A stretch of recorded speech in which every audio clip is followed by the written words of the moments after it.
I've looked at every military publication and they are silent about it. And so what I'm thinking is there might be like a, hey, see, we got something going on. We're investigating it. And I was going to read the article, but Fox does a really great job at this. And this is not politically based. So if you're left or right, it's not going to matter. I'm leaving the Army less than 6 months after a combined 17 years career because of the injustice of GRAP. I was a law enforcement agent in South Carolina. I did nothing wrong. I was never arrested, never charged, and I lost my job anyway. I mean, there's times where I broke down on my knees and like, what's happening? My career ruined, about to lose my pension. How am I going to support my family at age? The real tragic family of 8 outcome from this GRAP debacle is the soldiers and former soldiers who stood up and volunteered to serve and protect our Constitution are now being treated as criminals without any kind of due process rights. And it's horrific what Army CID has done. So this program is called GRAP. And it was something back in like the early 2010s. So this is in 2005, the U.S. military created the National Guard Recruiting Assistance Program, GRAP, and the Army Reserve Recruiting Assistance Program. The programs paid part-time soldiers $2,000 for each recruit they helped bring into the service. Wars in Iraq. I want to give some context to that. You have to imagine during this time, and this is right after I was joining, right? So I'd already been in. We still had people when I came in 2008 that were very hyped. Still, there was some patriotism out there, even though I think there was discontent with the Iraq type stuff going on. But you have to imagine as all that's dying down, people have came back. They're telling their stories of what's going on. You're kind of getting conflicting stuff. More information's coming out. And the Army says, well, we have all this stuff over there. We need people to deploy. How are we going to do it? And that's kind of where we're at with this to give you some context. Back in Afghanistan, the Army National Guard came up with a plan to increase recruitment by enabling off-duty National Guard personnel to go out and talk to their friends, co-workers, and encourage them to join the Guard. GRAP did a fantastic job. They were short people and it created thousands of temporary recruiters. I participated in GRAP while I was in ROTC at the University of South Carolina working on my commission. The program was very simple. You had to engage people that weren't in the military, talk to them about the Guard, and you would input their information into a system online, and if they ended up joining, you would end up getting paid 1/2 of your payment. And if they completed basic training, or I believe shipped to basic training, you would get paid another $1,000 for a total of $2,000 per recruit. All right. I want to put some perspective on this as well, because I forgot to mention it previously. But during this time, if you guys don't remember what stop loss is, stop loss was a thing where they could make you stay longer in the military than what your contract was. So you can imagine that they were hurting for people if they were activating that. And on top of that, this guy was not even technically active duty at the time. He's just recruiting people as like an ROTC candidate person that's going to be in the military. And as a college student, yes, he had most of his stuff paid for, but if you could make $1,000 just by referring some people, you're going to pimp this out to everybody that you can. So 3 people through the program, so $6,000. $6,000. I legally recruited 6 soldiers and was paid $11,000 from 2005 to 2007. And the program, by all accounts, worked fantastic. The Army spent $459 million on the program and enlisted around 150,000 recruits. The Army ended the program in 2012 after allegations of fraud and mismanagement. They discontinued the program in 2012. There had been some real corruption or criminal misconduct, very limited when you consider the size and the scope of the program, but there were some recruiters that were manipulating data and giving kickbacks or sharing money with recruiting assistants. Army leadership testified at Congress and testified to wildly inaccurate numbers of people who had participated in the program who they labeled criminals. So essentially what they're saying happened here is what anybody would expect to happen. okay, we're going to put down, you got this many people, that many people, and we're going to start making this churn and burn. And when you have money on the table and you're talking about military that aren't making that much anyway, if there's a system or loophole, they're going to exploit it. That's any person. It doesn't matter if they're in the military or not. But I could see where they're getting at. But it says the Army vowed to investigate all 106,000 people paid by the program in its largest investigation in history. The Army told Congress the task force could uncover as much as $100 million of fraud. It revised that estimate to $6 million by 2017, which is drastically different. And as of 2022, there's only 478,000 was repaid to the U.S. Treasury. I just returned from a reconnaissance combat patrol in Kabul, Afghanistan in 2018. The CAD agent said I needed to do a DNA swab and get fingerprints so they could close my inquiry into my participation in GRAP over a decade ago. The investigations were incredibly sloppy. So they would call people on the phone and say, who was the first person you talked to about joining the National Guard? And keep in mind, this would have been, in many cases, 8 or 10 years before. If they didn't say the recruiting assistant's name, the investigators assumed the recruiting assistant was guilty of criminal misconduct, which is absolutely ridiculous. Around 2014, I got a call from a place. I'm not sure what the number was, or they didn't really identify themselves. They asked quite a few questions regarding Captain DeLeon, and I mentioned to them about him recruiting me to get into the Guard, and it just was random. And they chose what procedures and guidelines to ensure crime was found versus investigate one. Most district attorneys would not touch these cases because they were so tainted with cookie cutter interrogations, phone interviews, and poor documentation. And this is one of the most tragic parts of this entire debacle. Army CID has this system where they can title you. And what that means in simplified terms is they're entering your name in the title block of a criminal report, and it also would show the offenses you're alleged to have violated. Whether you're convicted or ever officially charged, they titled thousands of people involved in GRAP, and then they took the extra step of reporting those names to the Federal Bureau of Investigation's Criminal History Data Center. And so all these people who were simply titled based on a CID agent's opinion now have a criminal history that is wrong and illegal because they've said that these soldiers or former soldiers were actually arrested or received into custody. And of course, they were never arrested.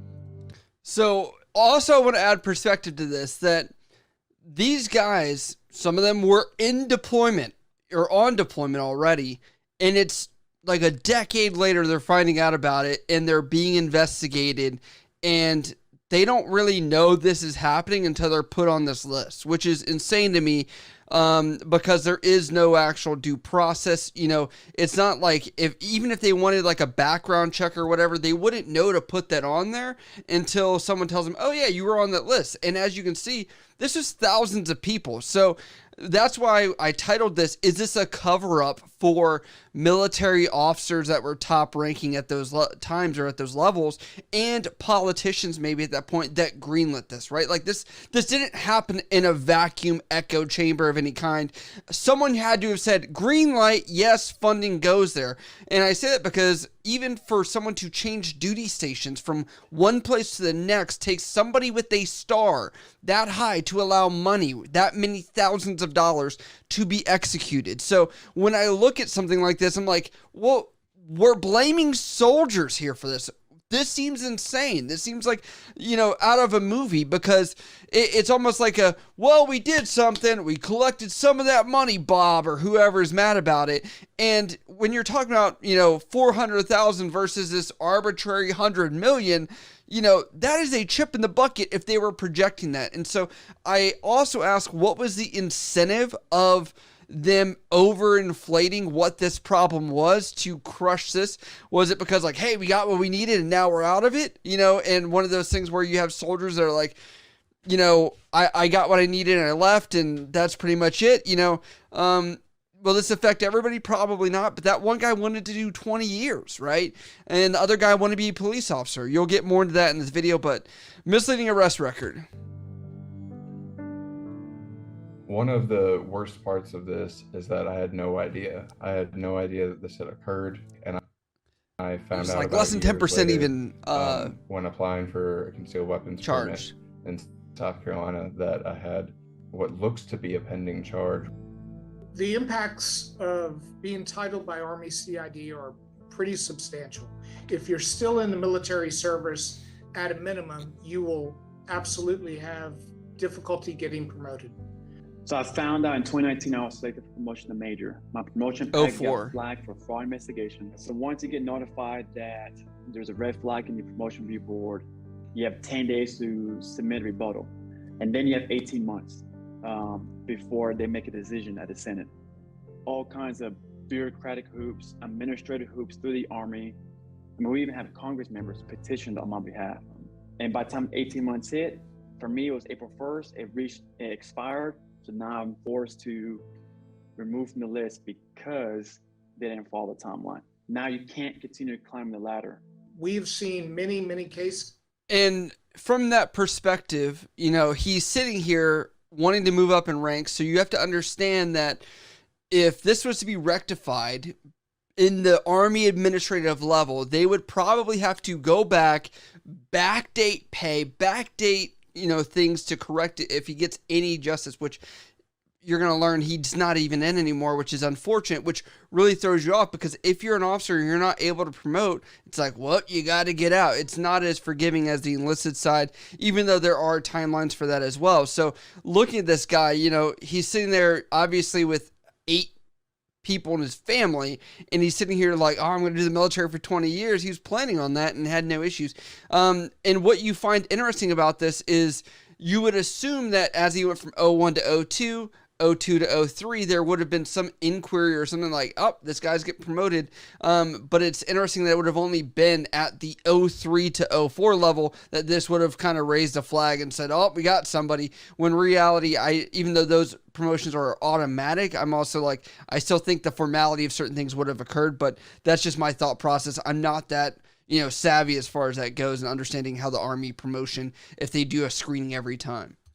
Where somebody has moved on from the Army, but GRAP comes back to haunt them through this background investigation. So I have clients that have gone on to be physician assistants or physical therapists where they have to get a state medical license, or a real estate agent where they have to get a realtor license. I've represented police officers. All of these professions require a background check. To the layperson looking at a NCIC report, it looks like the case is still open and it's still pending, but in reality, there never was a case. And so these former soldiers that are now trying to get on with a different career are still having to deal with the horrors of GRAP many, many years later. I look at that too, and I'm like, how many jobs do these people lose? You know, and they're covering only a few cases here. How many jobs were lost where it was like one individual versus the other, and maybe this came back and they didn't really disclose to the person applying, like, hey, we saw this on your record. I'm not really sure. Maybe people did their own background checks on themselves to see.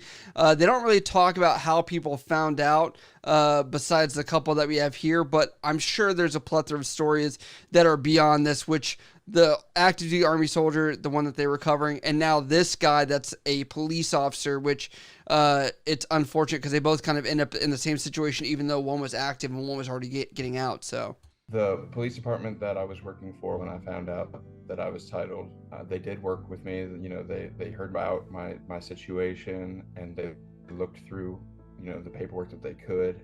And in their eyes, when it came down to my credentialing, there was nothing they could do. They could no longer employ me because they had to have a credentialed law enforcement officer with a clean record.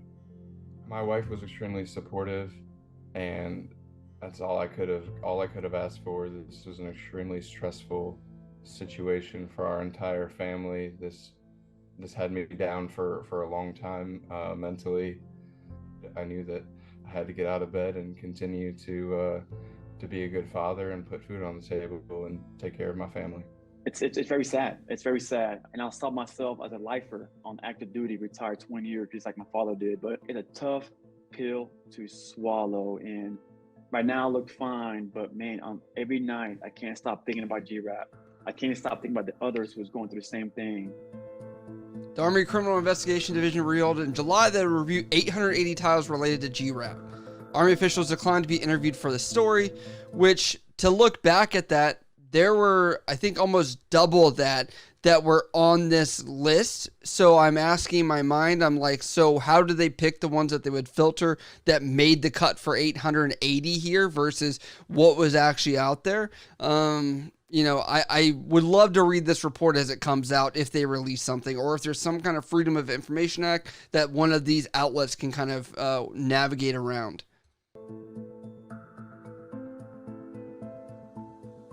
I've seen nothing in the decade or so where I've been working on G-Rap cases to make me think they are going to overturn their long-held decisions. If you go back and look at these cases using the same flawed assumptions, you're going to get the same flawed conclusions. And Army CID is absolutely not the people who should be looking at these cases.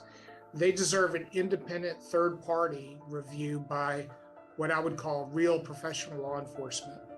I do not have a whole lot of hope for CID reviewing their own cases. It feels a lot like a fox in the hen house. I'll be honest with you. It's funny because, you know, there's been reports done on like CID and NCIS, which we look at cases like Fat Leonard, you know, for the Navy, where there's fraud and corruption going on, and they were very much aware or like notified, hey, this is going on or that's going on.